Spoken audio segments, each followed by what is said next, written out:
آغاز سابقہ امت مسلمہ کا شروع ہوا تقریباً 1300 قبل مسیح میں ایکسوڈس کے ساتھ۔ ایکسوڈس یعنی خروج، مصر سے خروج، اور اس کے بعد تورات کا عطا کیا جانا۔ وَآتَيْنَا مُوسَى الْكِتَابَ وَجَعَلْنَاهُ هُدًى لِبَنِي اسرائیل۔ اس کے تقابل میں آئیے تو امت محمد صلی اللہ علیہ وسلم کی تاسیس میرے نزدیک ویسے تو یہ ہے کہ حضور کی ولادت سے شروع کر لیں، آغاز وحی سے شروع کر لیں، ہجرت سے شروع کر لیں کہ ہمارا سن جو ہے تقویم ہماری شروع ہوتی ہجرت کے ساتھ، لیکن میرے نزدیک تحویل قبلہ جو تقریباً 624 عیسوی میں ہوا ہے۔ سابقہ امت مسلمہ بنی اسرائیل کے دور عروج کا آغاز جو ہے وہ دور رسالت سے نہیں ہوا، تقریباً 1000 قبل مسیح کے لگ بھگ ان کا دور عروج اصل اپنے زینت کو پہنچا ہے، جبکہ اس امت مسلمہ کا اتصال ہے دور نبوت و رسالت کے ساتھ ہی عروج کا جو ہے معاملہ وہ شروع ہو جاتا ہے۔ لیکن پھر یہ کہ پہلا دور عروج اس کے لیے وہاں بھی 3 بادشاہتیں ہیں، تقریباً 100 برس، حضرت طالوت 16 برس، حضرت داؤد 40 برس، حضرت سلیمان 40 برس۔ یہاں 3 خلافتیں ہیں، ابو بکر، عمر، عثمان رضی اللہ تعالی عنہ، لیکن یہ تو مل کر بنتی ہیں کوئی ربع صدی، 24 برس، سوا 24، ساڑھے 24۔ پھر 4.5 سال کا فصل ہے جس میں باہمی خانہ جنگی رہی، لیکن پھر دور امیہ کو بھی اس میں شامل کریں تو یہ تقریباً 120 برس ادھر بن جائیں گے، 130 برس، وہ بھی تقریباً 100 برس۔ یہ زینت ہے، وہ زینت ان کا، یہ زینت ان کا، ذروہ سنام، عروج کی بھی چوٹی۔ اب تیسرا عنوان ہے زوال۔ وہاں وہ صدیاں تھیں 8ویں صدی، 7ویں صدی، 6ٹھی صدی قبل مسیح، 300 برس ان کے زوال کے ہیں، لیکن جن میں واقعات اہم کیا ہے؟ اشوریوں کے ہاتھوں اسرائیل کی تباہی، نیبوکڈ نظر کے ہاتھوں یہودیہ کی تباہی اور یروشلم کی تباہی، ہیکل سلیمانی کا مسمار ہونا، 6 لاکھ یہودیوں کا قتل ہونا، 6 لاکھ کا کیپٹیو بن کر چلے جانا بیبیلونیا۔ ہمارے ہاں 11ویں صدی عیسوی، 12ویں صدی عیسوی، 13ویں صدی عیسوی، یہ 3 ہمارے زوال کے دور ہیں۔ ان میں اہم واقعات صلیبیوں کے ہاتھوں تباہی ایک بہت بڑے علاقے کی اور لاکھوں مسلمانوں کا قتل، اور یروشلم کی پھر حرمت کی پامالی، 88 برس تک مسلمانوں کے قبضے سے اس کا نکلے رہنا، اور پھر اصل جو نیبوکڈ نظر کے پیرلل واقع آئے گا وہ ہے مشرق سے جو تباہی آئی تاتاریوں کے ہاتھوں، اور اس کا جو نقطہ عروج ہے 1258 عیسوی میں بغداد کی تباہی، خلافت بنی عباس کا خاتمہ، بلکہ یوں کہیے کہ عربوں کے دور عروج کا خاتمہ۔ دوسرا عروج وہاں وہ شروع ہوا حضرت عزیر علیہ السلام کی دعوت تجدید ایمان، توبہ، تجدید عہد، اور ادھر سے کیخورس کے حملے کے بعد یہودیوں کا نجات پانا بیبیلونیا کی اسیری سے، اور پھر آ کر آباد کرنا، اور اس کے نتیجے میں مکابی سلطنت، ایک عظیم سلطنت قائم ہونا۔ ادھر آئیے تو اب یہاں پر انہی تاتاریوں کے ہاتھ میں جن سے کہ پٹوایا تھا اللہ تعالیٰ نے، سزا دلوائی تھی امت کو، انہی کے ہاتھ میں اللہ نے جھنڈا دے دیا ہے، آیا فتنہ تاتار کے افسانے سے، پاسماں مل گئے کعبے کو صنم خانے سے۔ لیکن یہ کنٹراسٹ کا پوائنٹ رہے گا کہ وہاں اسی قوم میں، اسی نسل کے اندر احیاء کا عمل ہوا، یہاں وہ امیین جو تھے وہ گویا کہ ریجیکٹ کر دیے گئے، اور دوسرا عروج جو ہے وہ آخرین کے ہاتھوں ہوا، اور یہ سب در حقیقت ترک قبائل تھے، ترکان تیموری، Terken صفوی، Terken Seljuqi, Terken Usmani, اور ان کے ذریعے سے بڑی عظیم مملکتیں قائم ہوئی۔ وہ مشابہت بھی ہے جو میں نے عرض کیا تھا کہ مکابی سلطنت زمینی حدود میں حضرت سلیمان کی سلطنت سے بھی وسیع تر تھی۔ اسی طریقے سے یہ دوسرا دور عروج ہمارا جو ہے یہ بہت وسیع ہے، پورا ہندوستان اس میں آیا ہے، اور پھر یہ کہ مشرقی یورپ کا ایک خاصا بڑا چنک جو ہے وہ بھی اسلام میں شامل ہوا ہے، تو زمینی حدود تو اس پہلے عروج سے بڑھ گئی ہیں اس میں۔ اب دوسرا زوال جو آیا ہے وہ اس میں مشابہت وہی ہے کہ یورپین طاقت کے ہاتھوں آیا، وہاں بھی رومیوں کے ہاتھوں زوال آیا، اور اس کا جو سب سے اہم نقطہ ہے وہ ہے ٹائٹس رومی کے ہاتھوں سن 80 میں یروشلم کی تباہی اور یہودیوں کا وہاں سے بے دخل ہونا۔ لیکن یہ کہ مسلمانوں کے ساتھ یہ بڑا لمبا پروسیس ہے۔ 15ویں صدی عیسوی میں پہلے سلطنت ہسپانیہ ختم ہوئی، پھر اس کے بعد وہ یورپین امپیریلزم جو ہے سمندری راستے سے عالم اسلام کے مشرقی بازو پر حملہ آور ہوا، ہوتے ہوتے تقریباً 400 ساڑھے 400 برس میں یہ پروسیس اپنے زینت کو پہنچا، زوال اپنے عروج کو پہنچا، یعنی انتہائی لویسٹ ایب، وہ ہے اس صدی 20ویں صدی عیسوی کا ربع اول، پہلی جنگ عظیم کے بعد سلطنت عثمانیہ نقشے سے ہی ختم ہو گئی، اس کا وجود ہی نہیں رہا، تو ترکی ایک چھوٹا سا ملک باقی رہ گیا اور حصے بکھرے ہو گئے۔ یوشک ان تداعی علیکم الامم، اس طرح قوموں نے ایک دوسرے کا دسترخوان سمجھا ہے، ایک دوسرے کو دعوت دی ہے کہ آئیے اور لقمہ ترہ کھائیے۔ پہلی سابقہ جو امت مسلمہ تھی اس کا زوال رومیوں کے اس تسلط کے بعد سے مسلسل جاری ہے، نیچے ہی نیچے جا رہے ہیں۔ عارضی طور پر اسرائیل کی مملکت کا قیام جو ہے یہ اس میں ایک عارضی سا فینومینن ہے، اور یہ در حقیقت تمہید ہے ان کی آخری تباہی کی، کہ پوری دنیا سے یہودیوں کو کھینچ کھینچ کر جیسے جھاڑو پھیر کر جمع کیا جاتا ہے، وہ ایک ملک کے اندر اللہ نے ایسے حالات پیدا کیے کہ وہ وہاں آئیں، اور پھر وہیں پر ان کی آخری تباہی ہو جائے گی مسلمانوں کے ہاتھوں اور اصلاً حضرت مسیح علیہ السلام کے ہاتھوں۔ انہی کا نزول ہوگا، وہی دوبارہ آئیں گے اس دنیا میں، اور اپنی امت جو ہے جس نے کہ ان کو مرتد واجب القتل قرار دیا تھا، اس کو آخری سزا جیسے دنیا کی دوسری قوموں کو ملتی رہی ہے، جو اس سزا استیصال، عذاب استیصال، وہ ان کا ابھی ججمنٹ ریزروڈ ہے، ہونا ہے۔ وہ مسلمانوں کا اب یہ دور عروج شروع ہوا ہے، اور یہ تیسرا دور عروج چلے گا، کنٹینیو کرے گا۔ اس عروج میں اپس اینڈ ڈاؤنز آ سکتے ہیں، لیکن اپورڈ ٹرینڈ برقرار رہے گا تاہاں کہ وہ دور آ جائے کہ جس میں وہ عروج اس گلوبل ڈومینیشن کو پہنچ جائے جو در حقیقت تکمیل ہے مقصد بعثت محمدی کی صلی اللہ علیہ وسلم، اور اسی کے ساتھ در حقیقت آخری تباہی سابقہ امت مسلمہ کی ہونی۔ اس وقت مسلمانوں کے جو امام ہوں گے، جو سربراہ ہوں گے، جو لیڈر ہوں گے، وہ جو کشمکش آخری ہو رہی ہوگی، اور اس میں پھر یہودیوں کی جنگ میں مسلمانوں کو پسپائی ہوگی، مسلسل شکستوں پر شکستیں کھائیں گے، نقصان اٹھائیں گے۔ پھر حضرت مسیح علیہ السلام کا نزول ہوگا، اور وہ اس وقت کے جو مسلمانوں کے قائد اور لیڈر ہوں گے، یہ بھی حدیث میں آتا ہے کہ وہ کہیں گے کہ روح اللہ آپ آگے بڑھیے، نماز پڑھائیے جب نماز کا وقت آئے گا، تو حضرت مسیح فرمائیں گے نہیں، امامکم منکم،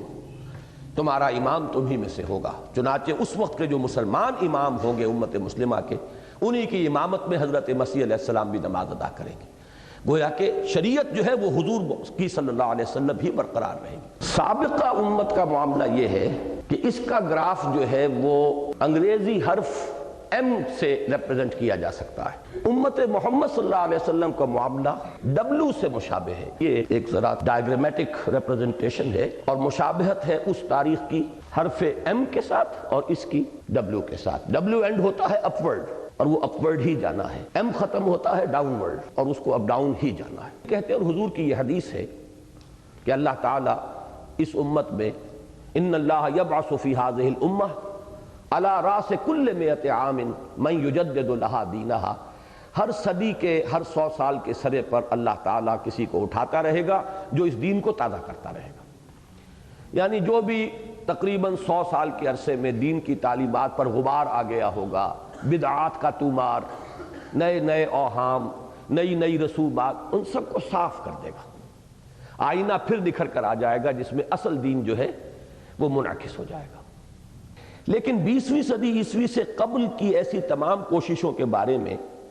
ایک اصولی بات پیش نظر رہنی چاہیے، اور وہ یہ کہ ان کی اصل نوعیت احیاء دین کی نہیں بلکہ حفاظت و مدافعت دین کی تھی، اس لیے کہ ابھی اسلام کا قصر عظیم بالکل زمین بوس نہیں ہوا تھا، اور خواہ دین کی حقیقی روح کتنی ہی مزمحل اور پشبردہ ہو چکی ہو، بہرحال اسلام نے جو تہذیبی اور عمرانی نظام دنیا میں قائم کیا تھا اس کا ڈھانچہ برقرار تھا، حتیٰ کہ شریعت اسلامی تمام مسلمان ممالک میں بالفعل نافذ تھی۔ چنانچہ تمام تجدیدی مساعی کا اصل ہدف یہ رہا کہ دین کا نظام عقائد و اعمال محفوظ اور اپنی اصل صورت میں قائم رہے، اور خارجی و بیرونی اثرات دین کو مسخ نہ کریں۔ یہی وجہ ہے کہ امام الہند حضرت شاہ ولی اللہ دہلوی رحمۃ اللہ علیہ کے دور تک کے تمام مجددین امت علیہم الرحمہ کی مساعی اکثر و بیشتر علم و فکر کے میدان ہی تک محدود رہیں،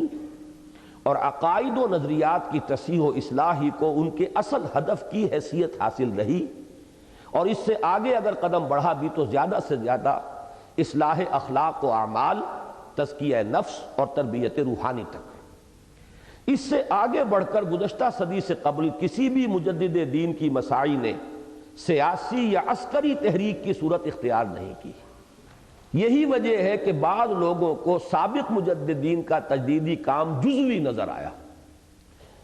اور انہیں حیرت ہوتی ہے کہ امت مسلمہ کی 1400 سالہ تاریخ میں کوئی ایک بھی مجدد کامل پیدا نہیں ہوا۔ یہ فکر زیادہ تر پیدا ہوا ہے مولانا مودودی کی ایک کتاب کے نتیجے میں، تجدید و احیاء دین۔ تنقید کے لیے لازم ہے ہمدردی،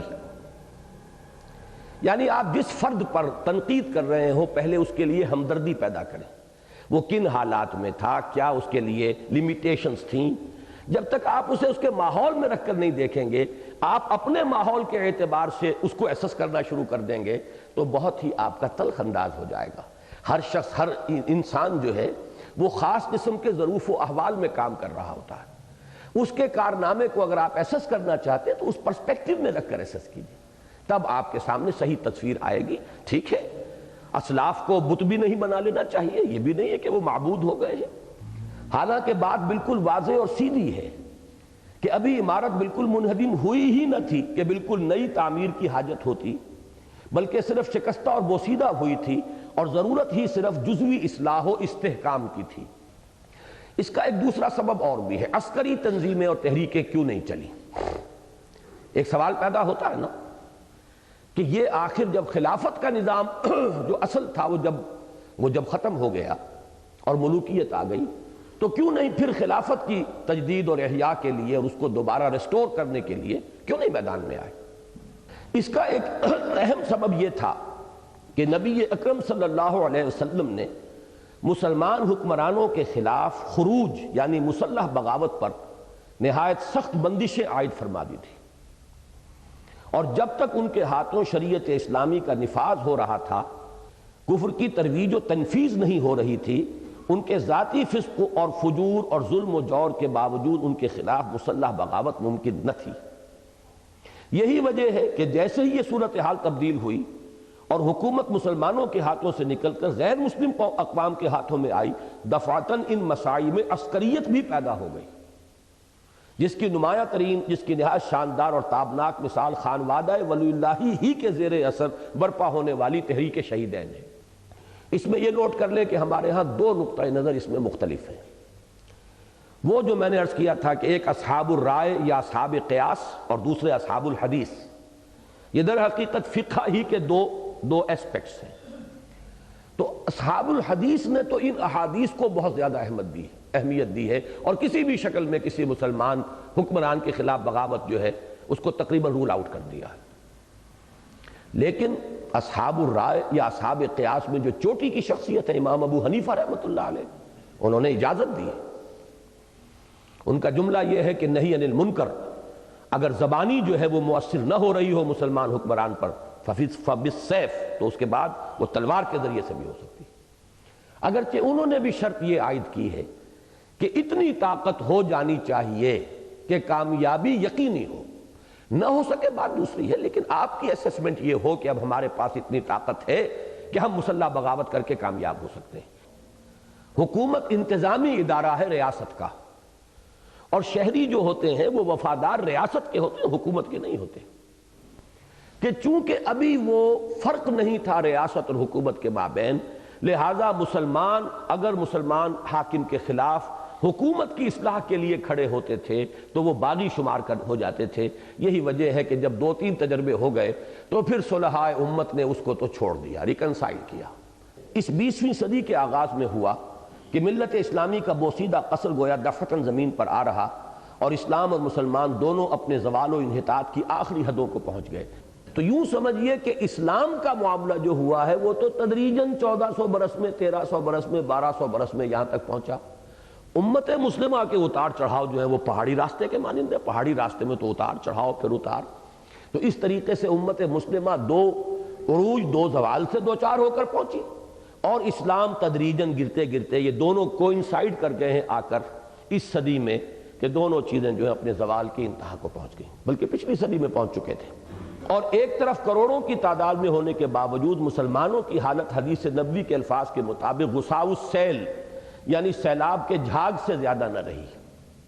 اور دوسری طرف اسلام اور قرآن دونوں بھی حضور صلی اللہ علیہ وسلم کے الفاظ کے مطابق اس حال کو پہنچ گئے کہ لا یبقى من الاسلام الا اسمہ ولا یبقى من القرآن الا رسمہ، لہذا قانون فطرت کے عین مطابق احیاء کا ہمہ جہتی عمل بھی شروع ہو گیا۔ اب احیائی عمل کے بارے میں بھی بعض بنیادی حقائق ذہن نشین رہنے چاہیے۔ مثلا ایک یہ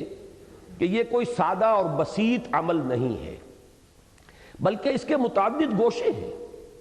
جن میں سے ہر ایک میں اولو العزم افراد اور جماعتیں برسر کار ہیں، جو بظاہر ایک دوسرے سے جدا اور مختلف بلکہ بعض پہلوؤں کے اعتبار سے متضاد ہونے کے باوجود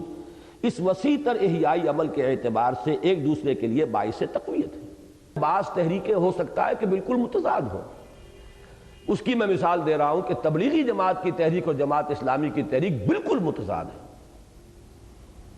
ایک انتہائی منظم اور اس کی تنظیم کا جو ہے نقشہ وہ دفتری بھی ہے اور اس میں سرکولرز بھی ہیں اور دفاتر ہیں اور سب کچھ ہے۔ ایک وہ ہے کہ جن کے ہاں سرے سے کوئی اس کا دور دور کہیں گزر ہی نہیں۔ ادھر یہ ہے کہ فلسفہ، فکر، دلائل، براہین، ادھر جو ہے نہیں، تقوی، عمل، دین، عبادت، زہد، ذکر، اس پر زور ہے۔ وہ سیاست میں نہ صرف داخل ہوئے بلکہ ہمتن سیاست بن گئے، اور وہ سیاست کا ذکر دعاؤں میں بھی برداشت نہیں کرتے کہ اے اللہ اچھے لوگوں کو حکومت دے، یہ بھی وہ نہیں کہتے، قطعاً نہیں، یہ بھی تمہاری دعا میں بھی سیاست نہیں آنی چاہیے۔ تو ہر اعتبار سے یہ ایک دوسرے کی بالکل ضد، لیکن ظاہر بات ہے کہ دونوں کی مساعی سے دین کا کام تو ہو رہا ہے نا۔ کچھ نوجوان ان کے ذریعے سے دین کی طرف آ گئے، ان میں سے میں خود بھی ہوں، کچھ ادھر سے آ گئے، تبلیغی جماعت کے راستے سے آ گئے، دین کا کام تو ہو رہا ہے نا۔ دوسرے یہ کہ اسلام کی نشأت ثانیہ اور ملت اسلامی کی تجدید کا یہ کام 10-20 برس میں مکمل ہونے والا نہیں ہے، بلکہ لَتَرْكَبُنَّ طَبَقًا عَن طَبَقٍ، تم لازماً چڑھو گے ایک درجے سے دوسرے درجہ، درجہ بدرجہ، سیڑھی بسیڑھی کے مصداق، درجہ بدرجہ بہت سے مراتب و مراحل سے گزر کر ہی پایہ تکمیل کو پہنچے گا۔ لہذا اس ارتقائی عمل کا ہر درجہ اپنی جگہ اہمیت کا حامل ہے، اور چاہے بعد کے مراحل سے گزر کر پہلوں کا کام بہت حقیر بلکہ کسی قدر غلط بھی نظر آئے، اپنے اپنے دور کے اعتبار سے اس کی اہمیت و وقت سے بالکل یا انکار ممکن نہیں۔ آپ سیڑھی چڑھ رہے ہو تو جب تیسری سیڑھی پر پہنچ گئے تو دوسری حقیر معلوم ہوگی آپ کو، لیکن یہ کہ اپنی جگہ پر دوسری سیڑھی نہ ہوتی تو آپ تیسری پہ کیسے پہنچتے؟ اور یہ درجہ بدرجہ ہوگا۔ یہ معاملہ میں نے اپنی بہت سی تقریروں میں واضح کیا ہے کہ ایک چھلانگ میں 20 برس میں یہ کام تو صرف حضور نے کیا ہے، تاریخ انسانی میں ایک ہی مرتبہ ہوا۔ اس کی کوئی توقع اپنے دل میں کوئی شخص پالتا ہے تو جنت الحمقاء میں رہتا ہے، وہ بہت ہی بڑے فتنے کا موجب ہو جائے گا اگر کوئی شخص سمجھتا ہے کہ یہ میری زندگی میں یہ کام ہو جانا چاہیے۔ اجلت ہوتی ہے تو اسی وجہ سے ہوتی ہے کہ میں تو اب بوڑھا ہو رہا ہوں، اب جلدی سے کوئی سیدھے راستے سے اگر سیدھی انگلیوں سے گھی نہیں نکل رہا تو اب ٹیڑھی انگلیوں سے لگا لو، بائی ہک اور بائی کرک۔ یہ اصل میں غلط فہمی کیا ہے؟ وہ یہی غلط فہمی ہے کہ قیاس کیا جا رہا ہے حضور صلی اللہ علیہ وسلم کے اس کارنامے پر کہ ایک داعی اٹھا، ایک فرد واحد سے اس نے دعوت کا آغاز کیا، اور 20 برس کے اندر، 20 بھی کہاں، یوں سمجھیے کہ تقریباً 18 برس کے اندر انقلاب عرب کی حد تک مکمل ہو گیا۔ تو یہ کام صرف ایک مرتبہ ہوا ہے تاریخ میں۔ جو بھی اس میدان میں اب قدم رکھتا ہے اسے جان لینا چاہیے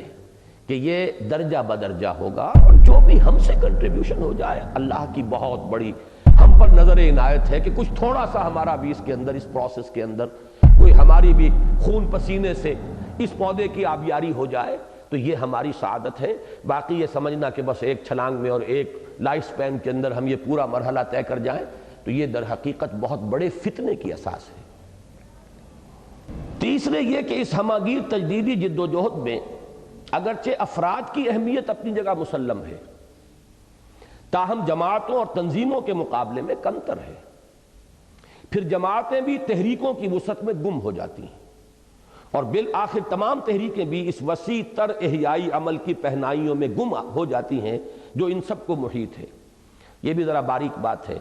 عام لوگوں میں شخصیت پرستی کا مادہ ہوتا ہے۔ کوئی ایک شخص ہے، اس کی تحریر تقریر پسند آ گئی، اب اس کی شخصیت کا نقش، اس کی عظمت دل پر قائم ہوئی، اب وہی سب کچھ نظر آ رہا ہے۔ مجدد اعظم بھی وہی ہے، اور وہ یوں سمجھیے کہ مجاہد اعظم بھی وہی ہے، سب کچھ اسی میں نظر آتا ہے۔ تو اس سے شخصیت پرستی کی لعنت شروع ہوتی ہے۔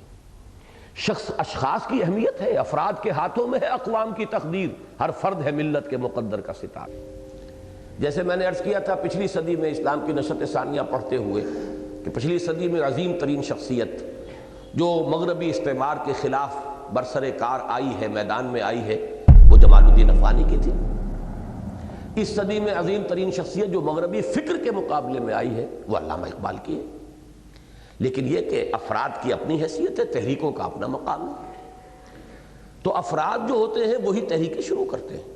لیکن پھر اب اصل اہمیت تحریک کی ہو جاتی ہے۔ ایک تو یہ کہ یہ کام ہونا تو ہے، لیکن نہ ترکبن نہ طبقا نہ طبق۔ جو 20 برس میں حضور نے کیا تھا وہ اگر ہمارے ہاتھوں 200 برس میں ہو جائے تو بہت بڑی بات ہے۔ 200 برس میں ظاہر بات ہے 8 نسلیں نکل جائیں گی، کوئی حرج نہیں۔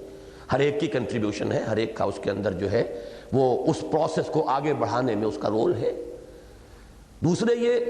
کہ ایک ہی وقت میں بھی بہت سی تحریکیں ہوتی ہیں، بظاہر مختلف، بلکہ مخالف بھی ہو، بہت سے اعتبارات سے متضاد ہوں، لیکن ذہن کو وسیع رکھنا چاہیے کہ یہ سب اس احیائی عمل کے اندر کہیں نہ کسی محاذ پر، کسی گوشے میں یہ بھی کام کر رہے ہیں۔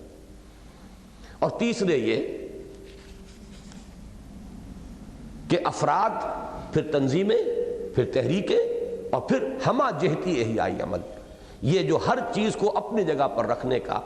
اگر ذہن کے اندر جو ہے یہ استعداد پیدا ہو جائے تو پھر انشاءاللہ اس قسم کے فتنوں کا سد باب ہو جائے گا۔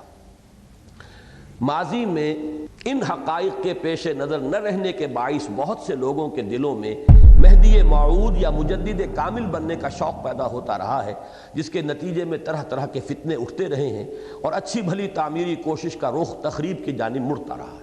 اس احیائی عمل کا اولین مرحلہ مسلمان اقوام کا مغربی استعمار کے براہ راست تسلط سے نجات کا حصول تھا، جو بحمد اللہ گزشتہ 30-40 سال کے دوران تقریباً مکمل ہو چکا ہے۔ اور اگرچہ اب بھی ہم مغرب کی علمی و فکری اور تہذیبی و ثقافتی غلامی میں مبتلا ہیں، اور اقوام مغرب کی سائنسی اور تکنیکی بالادستی کے باعث بہت سے پہلوؤں سے ان کے دست نگر بھی ہیں، تاہم خدا کا شکر ہے کہ قضیہ فلسطین سے قطع نظر اور صرف کشمیر اور ایریٹریا کے علاوہ پورے کرۂ ارضی پر مسلم اکثریت کا کوئی علاقہ براہ راست غلامی و محکومی کی لعنت میں گرفتار نہیں رہا۔ وہ جو ویسٹرن امپیریلزم کا جو عسکری اور براہ راست جو غلامی کا معاملہ تھا وہ دور ختم ہو گیا۔ یہ پہلا فیز ہے اس احیائی عمل کا۔ اس میں ذرا اضافہ کر لیجئے کہ تقریباً 5 کروڑ مسلمان وہ اب بھی روس کے استعمار کے پنجے میں ہیں، لیکن ان کی جو ہے تقریباً 70 برس کے اندر اتنی برین واشنگ ہو چکی ہے کہ ان کی اکثریت کو اپنے مسلمان ہونے کا احساس بھی نہیں۔ حالانکہ میں حیران ہوں کہ ہمیں یہ امید تھی اور بہت سے لوگوں نے اس کی خبریں دی تھیں، امید پیدا کر دی تھی کہ یہ رشیا کی جو پسپائی ہے اور جو جہاد افغانستان کا ہوا ہے اس کے بڑے زبردست نتائج جو ہیں، یہ جو ترکستان کی جو ریاستیں ہیں سوویت ریپبلکس، ان کے اندر بغاوت پیدا ہوگی۔ لیکن یہ کہ عجیب فینومینن یہ سامنے آیا ہے کہ گورباچوف نے اگر وہ آزادی دینی شروع کی ہے تو ہنگامے ہوئے ہیں تو یورپین ممالک میں ہوئے، ابھی یہاں تو کوئی خبر ہی نہیں، بڑے اطمینان سے لوگ بیٹھے ہوئے، کوئی وہاں ابھی کوئی ہنگامہ، کوئی اتھل پتھل جو ہے وہ وہاں ابھی اس کی خبر نہیں آ رہی۔ خیال یہ تھا کہ بڑی تیزی کے ساتھ اسلام کی طرف ان کی مراجعت ہوگی، اور مجاہدین کے جو کانٹیکٹس ہیں وہاں پر قرآن مجید کے بہت سے نسخے وہاں پہنچ گئے ہیں، ایک طرح سے احیاء اسلام وہاں ہو رہا ہے، لیکن تاحال واقعات کی طرف سے ان امیدوں اور توقعات کی توثیق نہیں ہو سکی۔ بہرحال یہ علاقے رہ گئے ہیں،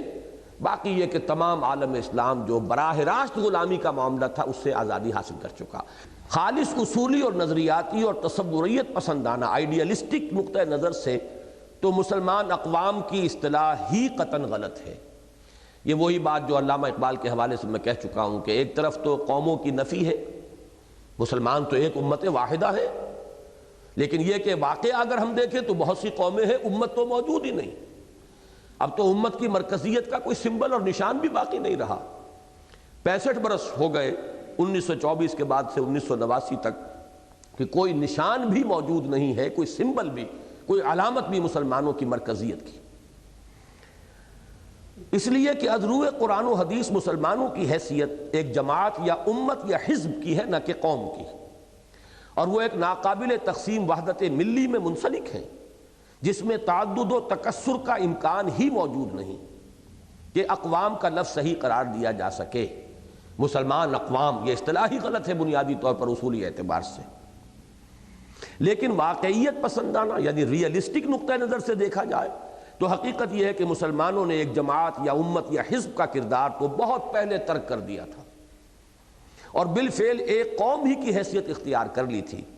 البتہ وحدت ملی کا تصور اس صدی کے آغاز تک برقرار تھا کہ ایک قوم ہے ہم، لیکن جیسا کہ ہم پہلے عرض کر چکے ہیں، اس صدی کے ربع اول کے دوران مغربی استعمار کی ہتھ کنڈوں نے اسے بھی ختم کر کے رکھ دیا، اور اس وقت فی الواقع روئے ارضی پر کوئی ایک امت مسلمہ آباد نہیں ہے، بلکہ بہت سی مسلمان اقوام آباد ہیں۔ اسی طرح خالص تصوریت پسندانہ نقطہ نظر سے دیکھا جائے تو نشأ میں کو تعلق نہیں پیمانے سے کہ مصداق مسلمانوں کی آزادی اور خود مختاری کا احیاء اسلام سے کوئی تعلق نہیں،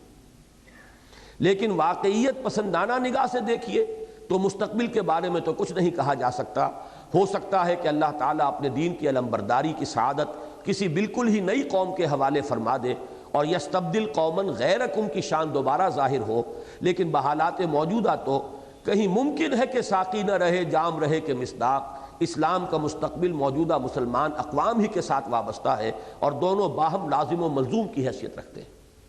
اندری حالات مسلمان اقوام کا آزادی و خود اختیاری کی نعمت سے ہمکنار ہونا یقیناً احیاء اسلام ہی کے سلسلے کی ایک کڑی ہے، اور جن تحریکوں کے ذریعے یہ مشکل مرحلہ سر ہوا ہے ان کی سعی بھی اسلام کی نشأت ثانیہ ہی کی جد و جہد کا جز قرار پائے گی۔ رہا یہ شبہ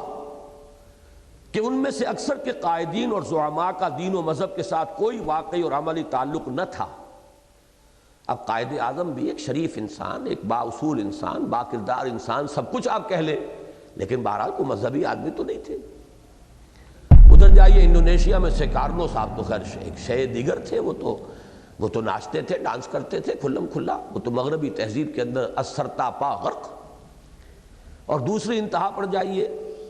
تو بلکہ انتہا تو اس کو کہنا چاہیے، مصطفیٰ کمال پاشا تو یوں سمجھیے کہ ایک اعتبار سے اسلام کی قبر کھودنے والوں میں سے۔ لیکن یہ کہ میں جو آپ سے عرض کر رہا ہوں وہ یہ ہے کہ اگر آپ اس ریئلزم کو سامنے رکھیں کہ مسلمان قوموں کا آزادی کا پروسیس جو ہے یہ بھی احیاء اسلام کے سلسلے کی ایک کڑی ہے، تو ان سب کی خدمت بھی ایک پازیٹیو رنگ میں آپ کے سامنے آئے گی۔ مصطفیٰ کمال نے بہرحال ترکی کو بچا لیا، وہ تو جو بھی بغاوت کی عربوں نے ترکوں کے خلاف، میں یہ سمجھتا ہوں کہ اس کا رد عمل تھا شدید، اور وہ فوری رد عمل اسی نوعیت کا ہوتا ہے کہ عربیت سے شدید نفرت ہوئی ہے۔ عربی زبان نہیں ہوگی، عربی میں اذان نہیں ہوگی، عربی لباس نہیں ہوگا، عربی رسم الخط نہیں ہوگا، رومن اسکرپٹ اختیار کیا گیا، رومن لباس اختیار کیا گیا، یورپین ہر چیز، ایک نفرت شدید اسے عربوں کے ساتھ ہو گئی تھی۔ رفتہ رفتہ وہ خلیج جو ہے بڑی گہری خلیج تھی ترکوں اور عربوں کے درمیان، بہرحال اب اس پر تقریباً نصف صدی بیت چکی ہے، تو اب یہ ہے کہ رفتہ رفتہ وہ زخم مندمل ہوئے ہیں، ورنہ یہ کہ ان دونوں قوموں کے اندر تو شدید نفرت کے بیج جو تھے وہ انگریزی امپیریلزم نے، برٹش امپیریلزم نے اس کے بیج بو دیے تھے۔ لیکن مصطفیٰ کمال اگر اس وقت نہ ہوتے تو واقعہ یہ کہ ترکی کا نام و نشان نہ ہوتا دنیا میں سے، اس لیے کہ یورپ پر جس طریقے سے ترکوں نے حکومت کی تھی بہت بڑے رقبے پر، ایک انتقامی جذبہ تھا، جیسے اندرا گاندھی نے کہا کہ we have avenged our 1000 years defeat، ایسے ہی صدیوں کی شکست جو تھی اور صدیوں کی غلامی کا بدلہ لینے کے اوپر تلی ہوئی تھی اقوام یورپ، لیکن یہ کہ ٹرک نیشنلزم کی بنیاد پر یہ ینگ ٹرکس سامنے آئے، اور اس وقت جو بھی ہمارے اس وقت کے حکمران تھے، بادشاہ تھے، خلیفہ تھے، وہ بالکل نہ ہونے کے برابر اور کٹ پتلی بنے ہوئے تھے یورپین قوتوں کے ہاتھوں کے اندر، جو وہاں سے حکم آتا تھا اسی کے اوپر وہ عمل کرتے تھے۔ یہ اگر ایک قوت اس وقت نہ ابھر آتی تو ترکی کا نام و نشان نہ رہتا۔ تو اس لیے دیکھیے کہ اگرچہ ان میں سے اکثر کے قائدین اور زعماء کا دین و مذہب کے ساتھ کوئی واقعی اور عملی تعلق نہ تھا، تو اسی کا جواب ہے نبی اکرم صلی اللہ علیہ وسلم کے ان الفاظ مبارکہ میں، ان اللہ یوید الدین بالرجل الفاجر، اللہ تعالیٰ کبھی کبھی دین کی تائید اور دین کی تقویت کا ذریعہ ایسے لوگوں کو بنا دے گا جو فاسق و فاجر ہوں۔ یہ اللہ کی اپنی حکمت ہوتی ہے، وہ کام لے لیتا ہے، کسی کے ذریعے سے لیتا ہے۔ بہرحال جن کے ذریعے سے بھی ہوا ہے، یہ جو آزادی کا پروسیس ہے، یہ جو فرسٹ فیز ہے اس ریوائیول کے پروسیس کا، یہ یقیناً احیاء اسلام کے سلسلے کی ایک کڑی ہے۔ اس ضمن میں ایک اور حقیقت بھی پیش نظر رہنی چاہیے کہ اگرچہ مختلف مسلمان ممالک میں حصول آزادی کی تحریکوں کی تقویت کے لیے جن علاقائی یا نسلی عصبیتوں کو استعمال یعنی انووک کیا گیا، انہیں بھی خالص اصولی اور نظری اعتبار سے اسلام کے نظام فکر کے ساتھ سوائے تباین اور تضاد،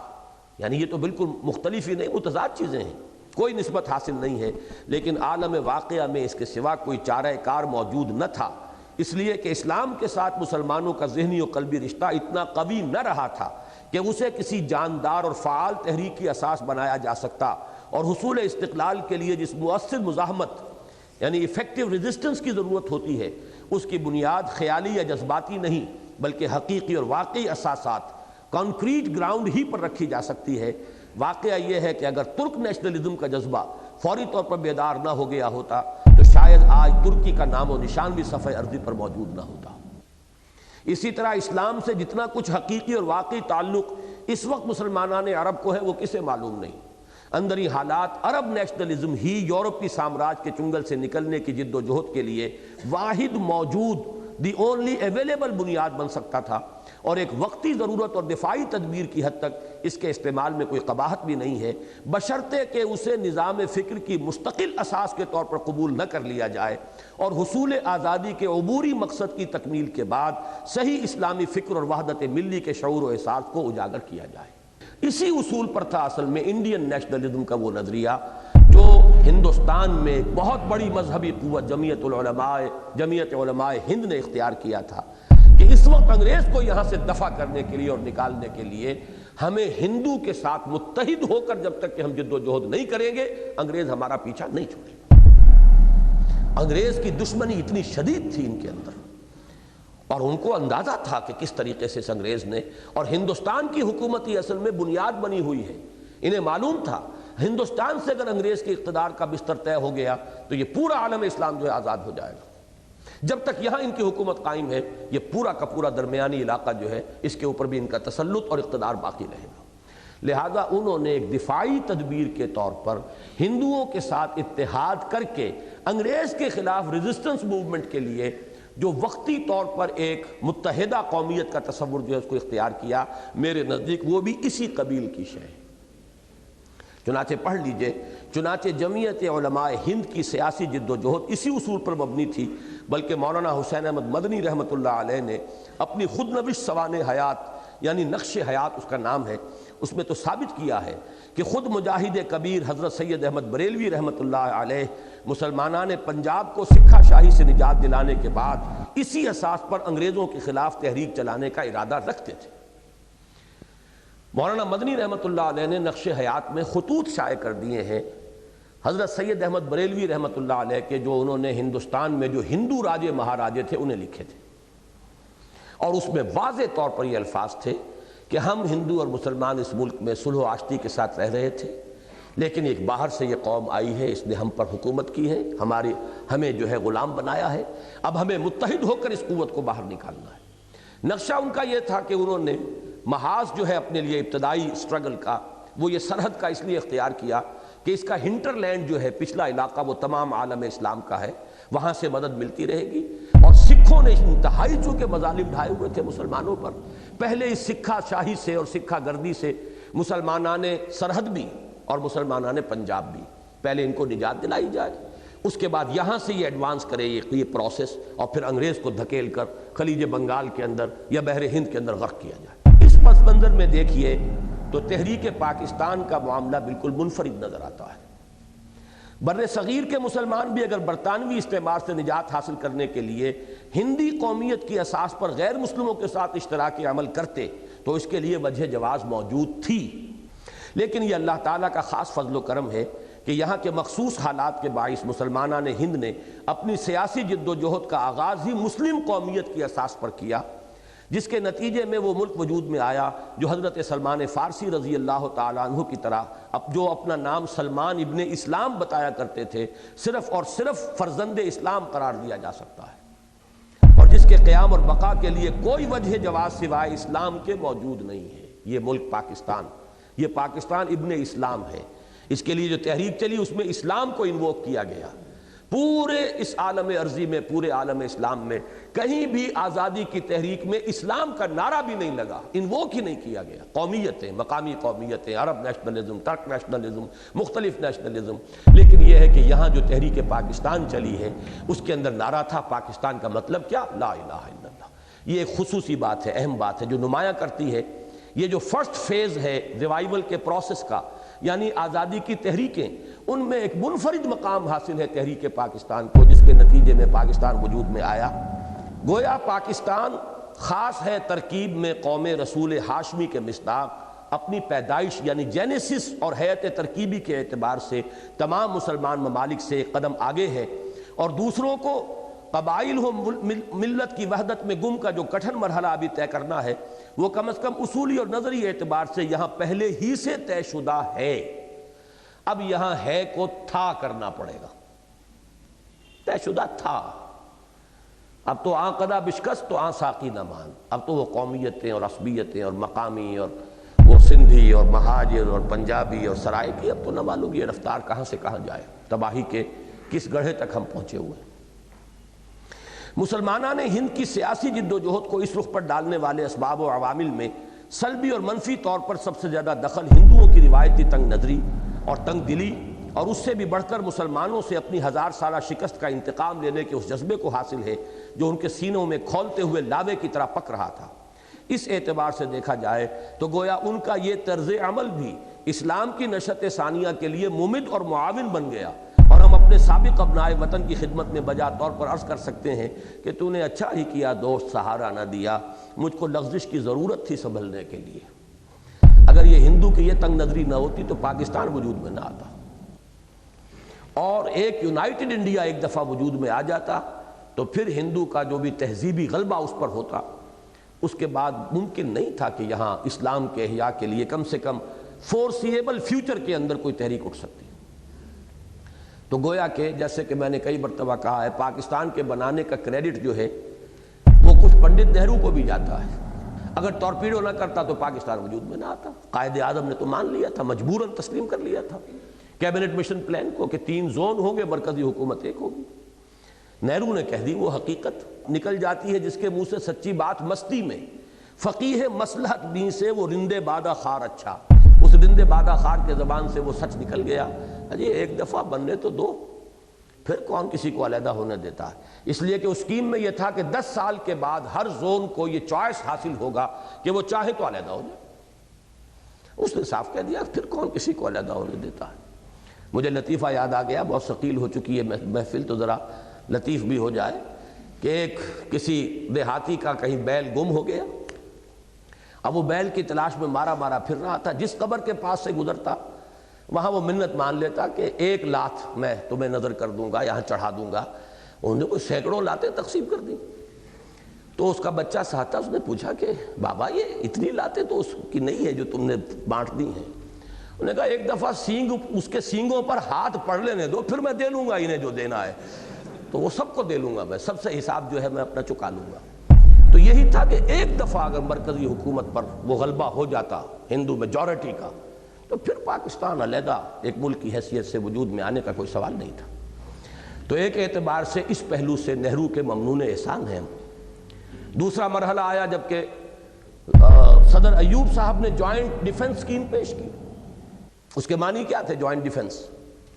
سب سے بڑا خرچہ ڈیفنس پر ہوتا ہے، اس کا مطلب ہے جوائنٹ بجٹ بنے گا، پھر ڈیفنس کے ساتھ معاملہ فارن پالیسی کا ہے، کامن فارن پالیسی ہوگی، تو بات تو وہی پہنچ جاتی، وہی کیبنٹ مشن پلان۔ یہ زونز رہ جاتے، ایک پروونشل اٹانومی جو ہے وہ اندر ہی اندر برقرار رہے گی، ملک تو پھر ایک بن جاتا۔ اور یہ پیش کرنے والے صدر ایوب چیف مارشل ایڈمنسٹریٹر کی حیثیت سے، اور وہ اس وقت آل پاورفل تھے، کوئی ان کے آگے میدان میں آنے والا نہیں تھا جو ان کو روک سکتا۔ نہرو نے ٹھوکر لگائی، جوائنٹ ڈیفنس اگینسٹ ہوم؟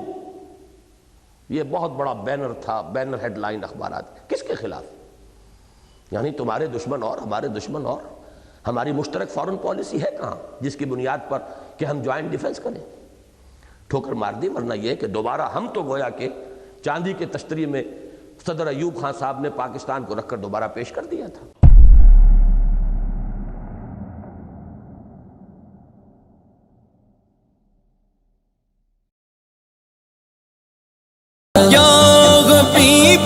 کبریا غلوا سغل میں غبا مصطفیٰ و مجتبی غلوا سغل میں ہوا گئے خیر الورا غلوا سغل میں غبا شاہ انبیاء غلوا سغل میں ہوا یا رسول